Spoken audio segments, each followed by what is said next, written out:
Hi, this is Tom from Fantasia Music, and today we will turn this piano track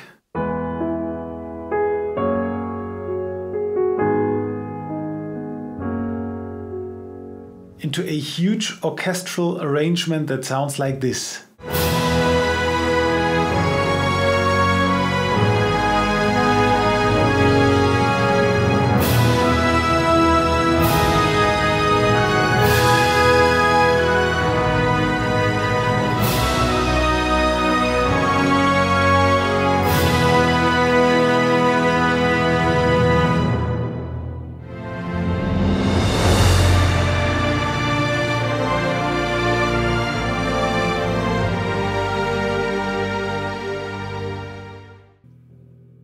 Okay, hi and welcome to another video. I made this composition to show you a complete walkthrough from one piano track to a whole orchestral arrangement like this. And I will show you my way of working step by step, how I turned from just one piano sketch to the whole arrangement. We will start with the string section, because I started with the strings in this case, and after that we will take a deeper look into the woodwind section and also the brass section as well as the percussion section. I think I will split the video in some parts, and for today's first video we will focus on the string section, and for this reason I will enable the woodwinds, the brass and the percussion just to not run into any performance issues with my computer, so that we can just focus on the strings for this first part. And yes, I will also go into the visibility tab of Cubase and make only the piano visible so that we can take a deeper look at the instruments that we're currently working on. So, okay, let's go into the piano part. I will play it one time. This is the Noire piano from Native Instruments, and I played a simple chord progression and a melody on top of that with 4/4 time signature and 66 beats per minute. Let's just have a listen.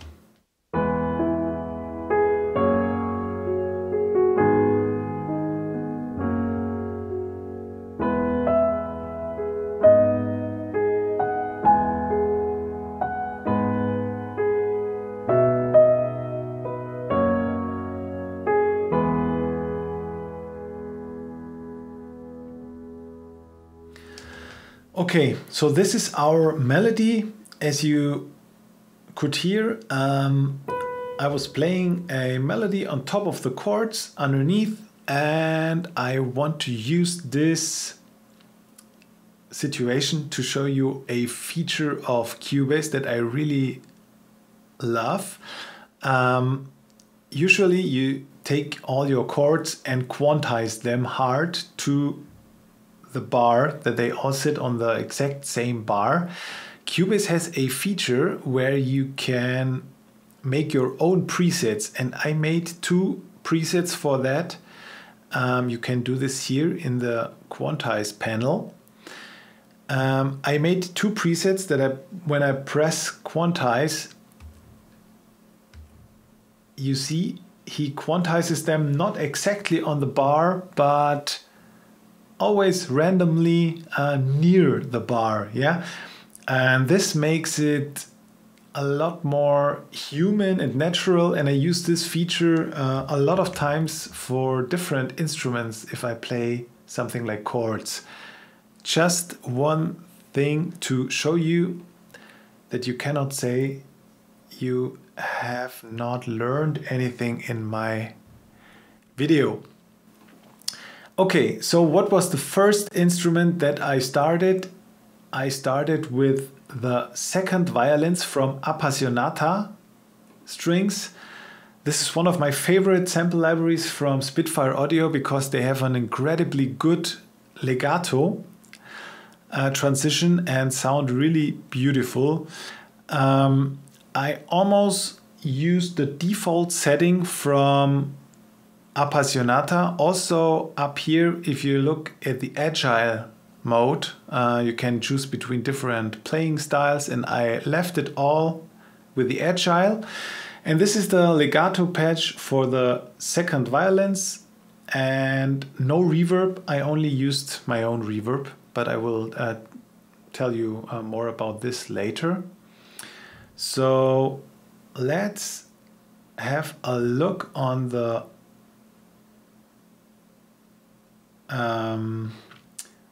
second violin on its own.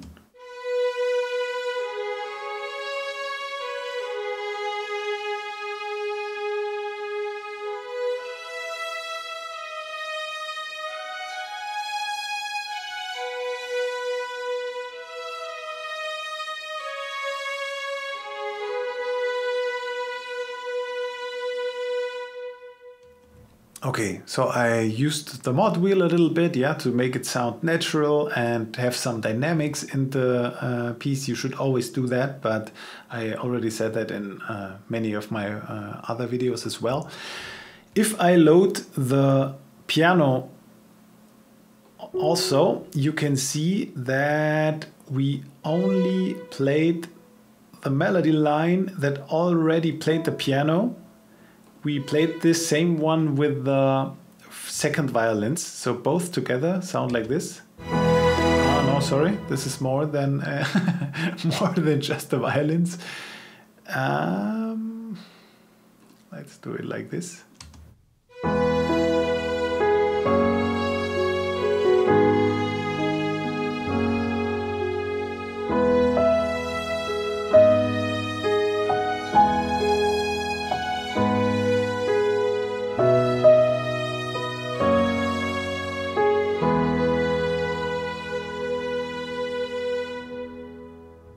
Okay, so I think this already sounds pretty beautiful.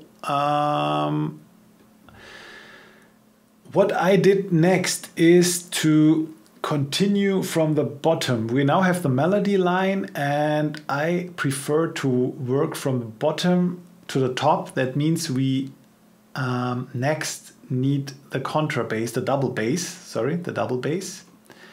And that's why I loaded an instance of the Appassionata double bass.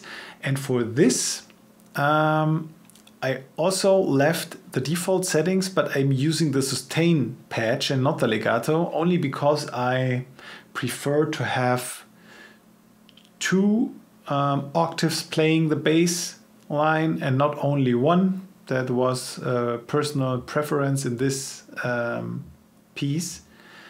So the bass alone sounds like this.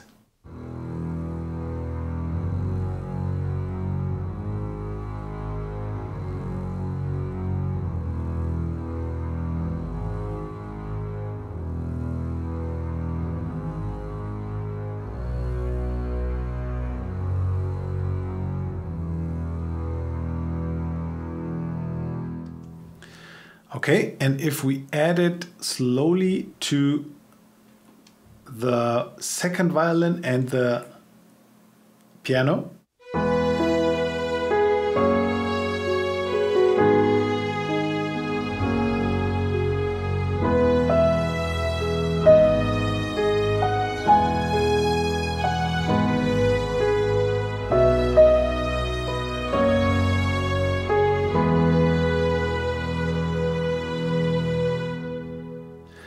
Okay, sorry for the audio scratches that you can hear. That's just the computer and has nothing to do with the sample libraries or anything else. So now we already have a nice sounding melody line. And what I did next is I added the cello, and also with the cello I used the sustain patch instead of the legato patch, only to give it a big body and have a kind of chord sounding melody in the lower parts. Also here, the default settings, no reverb, and the sustain patch. So let's listen to the cello on its own.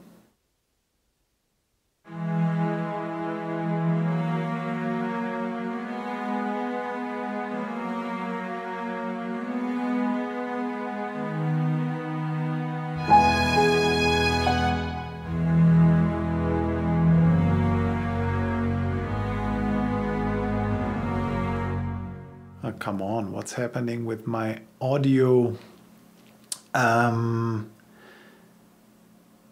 You get the idea. The basses are playing down there and the cello are on top. And if we have a look at all of them, you can see we're already using a lot of octaves for this piece. And if we go into the piano, you can see that the cello notes, they are also included in the piano. So you're always using the same notes from the same chords, of course, but if we play all of this together, it sounds already pretty nice.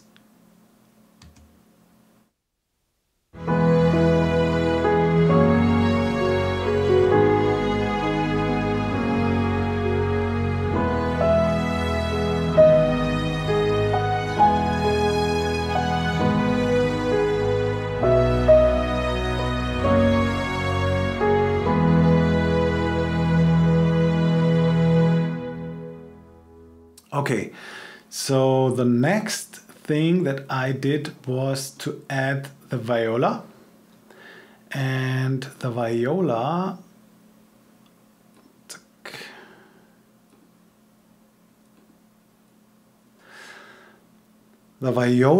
starts with the legato line, and only the last two notes I wanted to have two sustain notes, and I used a key switch here to change the articulation. Let's listen to the viola on its own.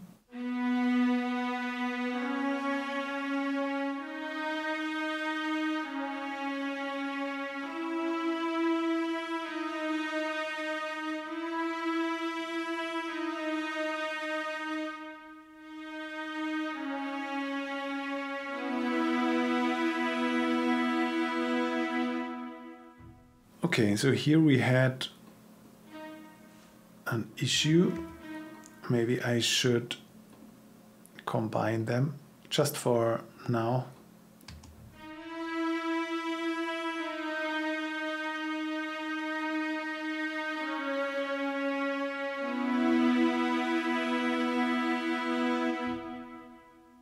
Okay, so you get the idea what the viola is playing, and if you look at all of them together, you can see the viola is sitting between the cello and the second violin, and all together sound like this. Yes.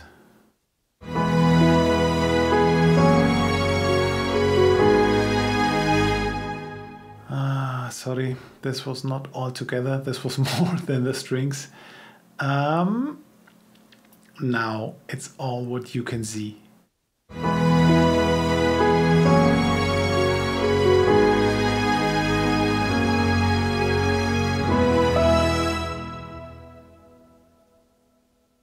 I think Cubase is making fun of me.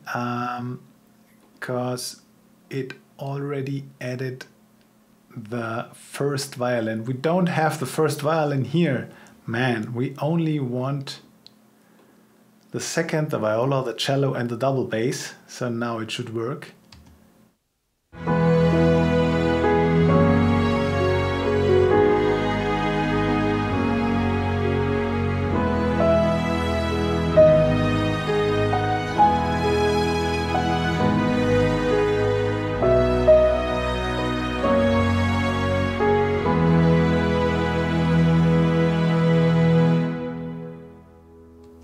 Okay, that sounds already pretty cool. And now you already know what's coming now, because Cubase showed it to you before I wanted to show it. I added the first violin from Appassionata, also a legato articulation, default settings, and I just doubled the melody line 1 octave higher. And both together sound like this.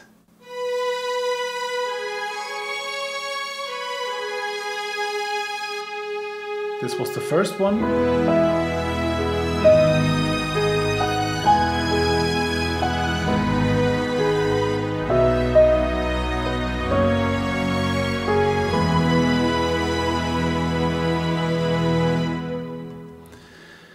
So as you can see, this already gives the whole string section another dimension, because it's one additional octave playing and it makes it all sounds huge. Let's have a look at the string section without the piano. Sorry.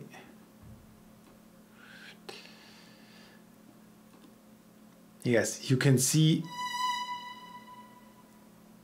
the first violin, the second violin, the viola, the cello in sustain mode, and down there the basses in sustain mode. And without the piano, only the Appassionata strings sound like this.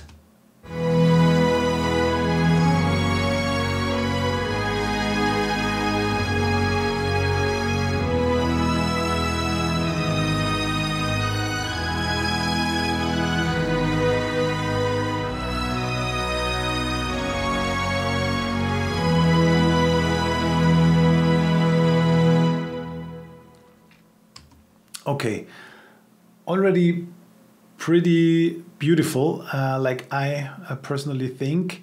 Now I show you a trick that I really love.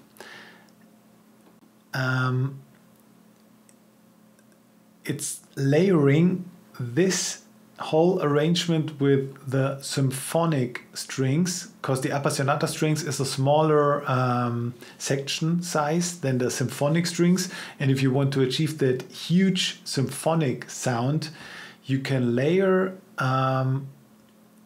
these strings completely with the symphonic strings, and I will show you how this sounds. I will start playing with the Appassionata alone and then add the symphonic strings.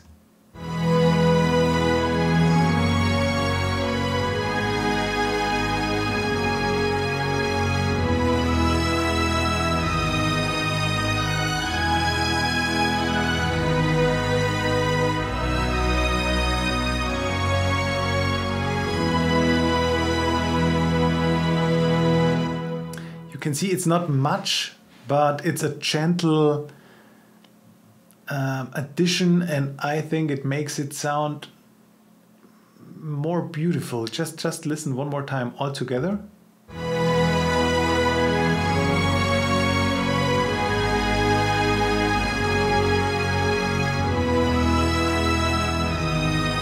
Only Appassionata.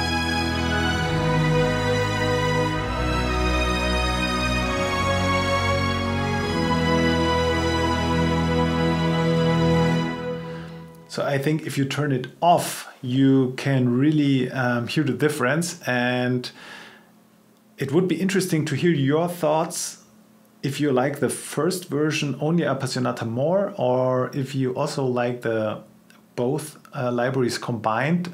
Just let me know in the comments. That would be interesting, because I think everyone has another taste, and I personally love layering strings. So I prefer this sound a lot better. All together with the piano.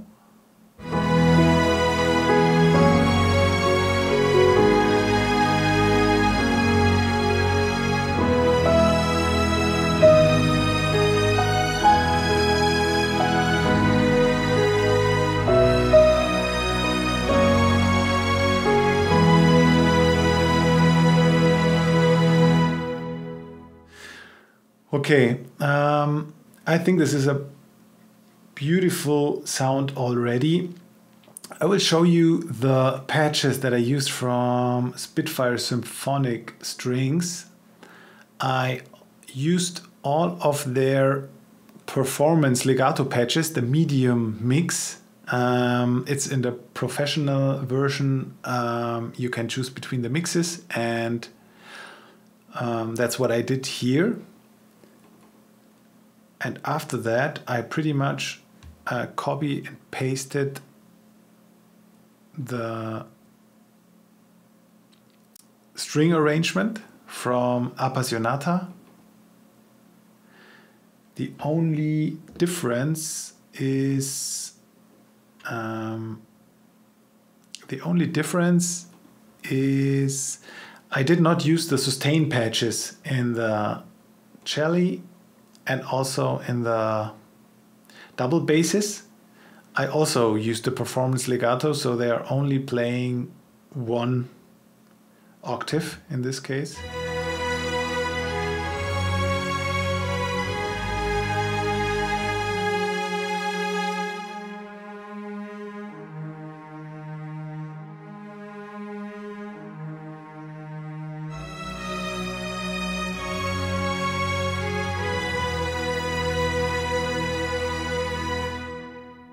Okay, and the same for the double bass, also using the performance legato patch in the medium mix. And yeah, that's pretty much it for the strings. And what I'm using additionally to get that sound is really not much. If we take a look here, I'm using two reverbs, both from Liquid Sonics. The Seventh Heaven reverb, I think this is a similar setting that I showed you the last time. Let me see. Yeah, it's this setting that is pretty famous for the Seventh Heaven reverb, with a little longer decay time with 2.4 seconds. And I use it as a send. I would always recommend to do this. And additionally, after that, I use their Lustrous Plates reverb, just to get that plate sound. I really like that. Let me just turn it on and off for the first violins.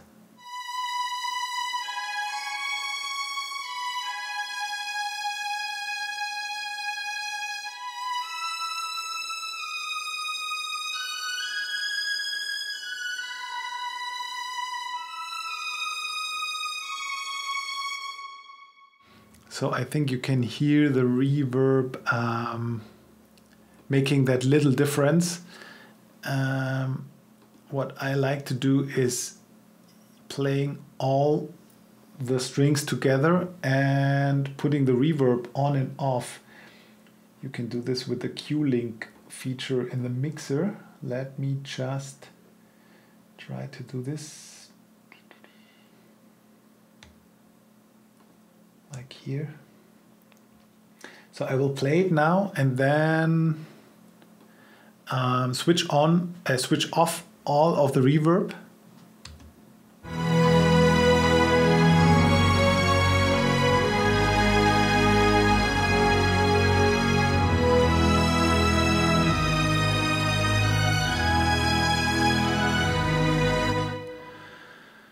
I'm sorry for the performance issues here. I don't understand, because when we played all together there was no problem, but he doesn't like anything. Maybe it has to do with the stream. I will upgrade my computer system very, very soon. I'm looking forward to this, but for now we have to deal with it. Let's try it one more time.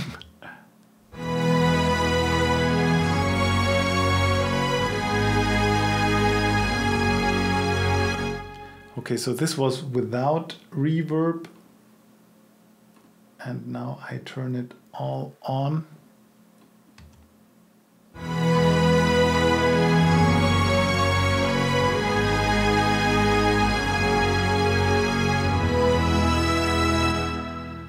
Okay, I think you get it and can hear the difference. What else was going on? Not that much, to be honest. I used an EQ on the strings that I can show you, just to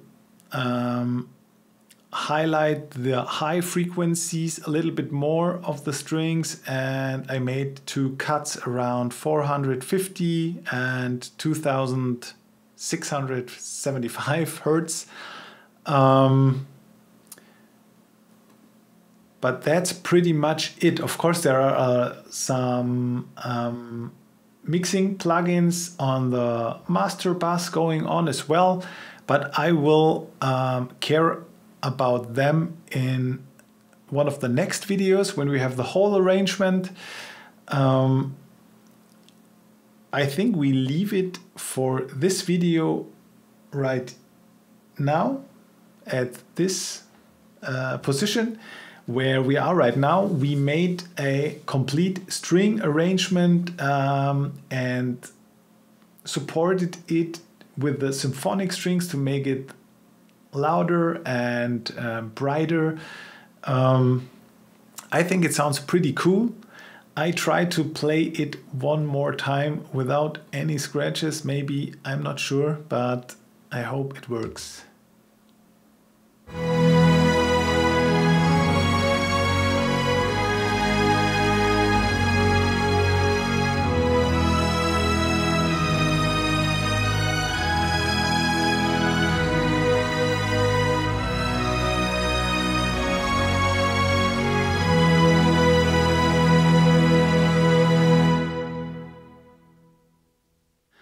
Okay, thank you for watching. That's it for the first part. I will hopefully see you in the next part. If you like those kind of videos, please leave a comment below, subscribe to my channel, and let me know your honest thoughts. It's a lot of fun for me to do these videos, but it takes a lot of time, and I would really appreciate to hear your honest feedback about it. We will see you in the second video, and I hope you stay tuned. Thank you so much. Bye bye.